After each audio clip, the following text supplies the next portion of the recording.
Gospodo poslanice i poslanici, uvaženi gosti ove Skupštine, na samom početku, kao i uvijek, poseban selam i pozdrav porodicama šehida poginulih boraca, ratnim vojnim invalidima i demobilisanim borcima i svim građanima Unsko-Sanskog kantona. Želim reći nekoliko rečenica o stanju na ovom kantonu i onome što otprilike smo mogli čuti večeras ovdje, pa evo i u zadnjih nekoliko minuta. Činjenica je da, što se kaže, narodu je dogruhalo. Ja sam to govorio i prije. Ako me još neko prekine još jednom, ja ću odavde otići, nema više sa mnom komunikacije.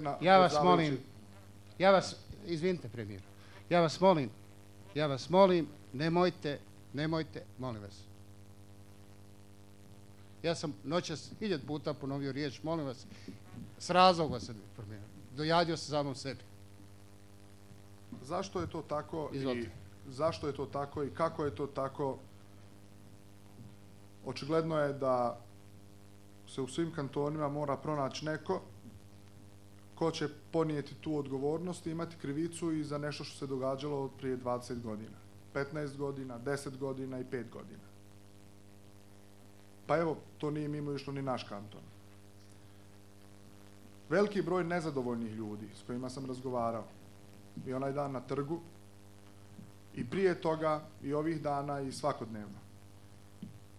Objektivno nisu duže mogli ni izdržati. I sva ova situacija se usložila, igrom slučaja na ovom mjestu sam ja sa svojom vladom i vi kao ovi poslanici, da nismo mi, bio bi neko drugi. Ali to nezadovoljstvo je kulminiralo ovim s čim je kulminiralo. Ja se uopće niti ljutim, niti imam ikakvih rezervi spram zahtjeva koje su ljudi poslali i postavili. I ono što sam rekao, ostaću pri svome. Poštujem 90, možemo reći 5-7,5% onih dobrih, poštenih Bosanaca i Hercegovaca koji su odlučili da konačno kažu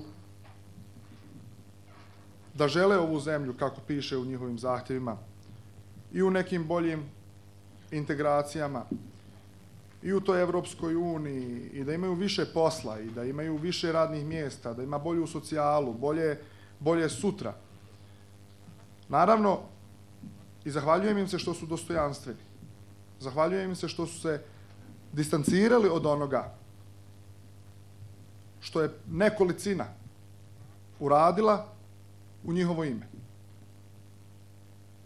A ta nekolicina su ljudi sa šalovima, maskama, kamenjem, onima koji uništavaju.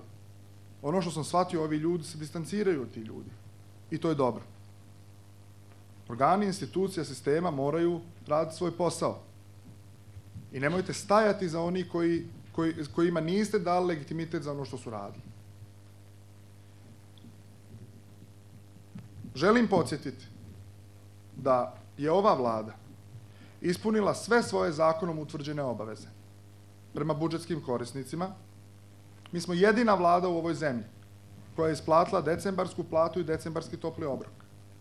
Jedina vlada u ovoj zemlji koja je isplatila poticaje u velikoj većini. Vlada koja je pripremila za ponedjeljak isplatu stipendija iz Ministarstva obrazovanja i u pripremi su isplate boračkim populacijama. I to bi bilo, bez obzira i da ovih protesta nije nikad ni bilo. Zato što je to tako po redu i po radu. U pripremi je budžet ovog kantona za iduću godinu, koji podrazumijeva izjednačavanje početnih plata svim budžetskim korisnicima.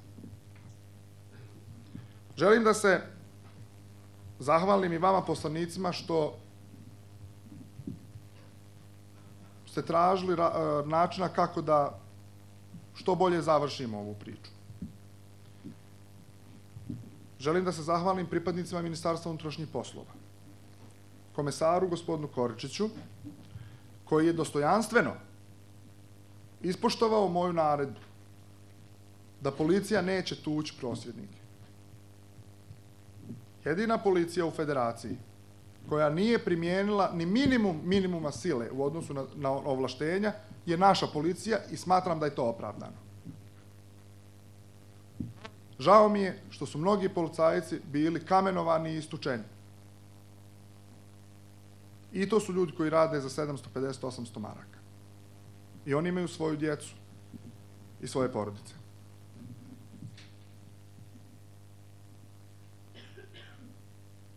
Stvar u odgovornosti nije stvar problema. I kao što sam govorio i na društvenim mrežama, ništa, ama baš ništa, nije vrijedno jednog jedinog života. I nijedna stolica na ovom svijetu nije vrijedna nijednog nesporazuma, a kamoli nečeg više. I ovdje je sigurno da nećemo i ne smijemo dozvoliti, tu apelujem na boračke populacije, ne smijemo dozvoliti da počne udarati ponovo brat na brata, komšija na komšiju, prijatelj na prijatelja. Ja sam rekao i danas za medije i ponavljam i sada.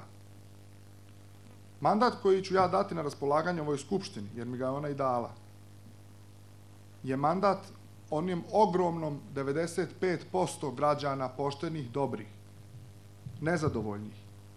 Onih koji trenutno danas u meni, a sutra ili za 10 dana već u nekom novom će vidjeti sve probleme.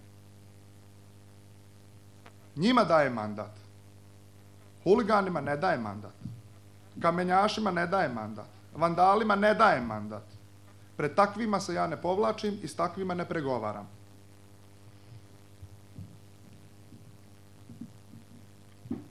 Ja sam rekao da dajem mandat Skupštini Unsko-Sanskog kantona na raspolaganje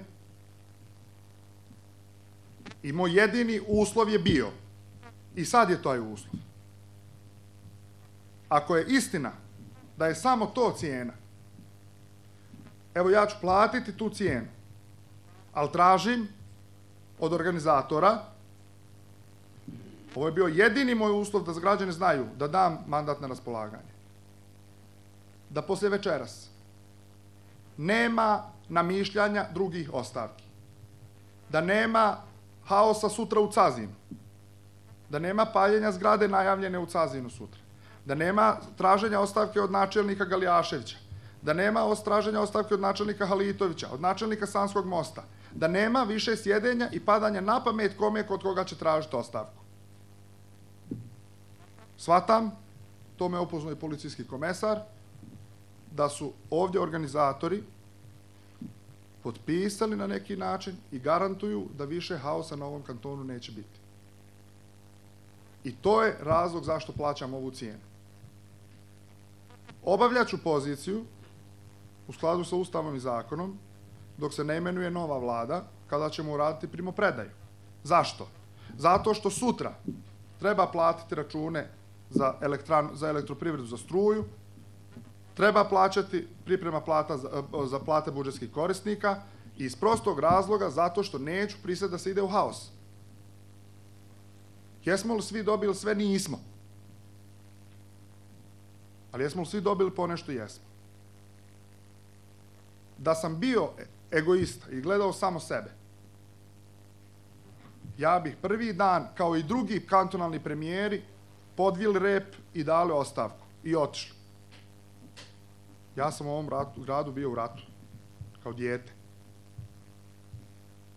Sa nekima koje danas ne prepoznajem.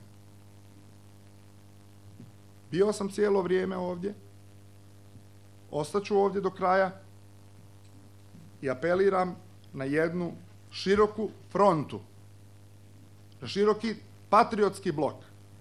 Pričali su vam ljudi što ovo sve znači. Ovo se ne događa ni u RS-u, ovo se ne događa ni u Hercegovini, odnosno u hrvatskim većinskim kantonima. Ovo se sve događa među nama Bošnjacima. Moramo biti sada zbog ove zemlje jači nego ikad. Zašto?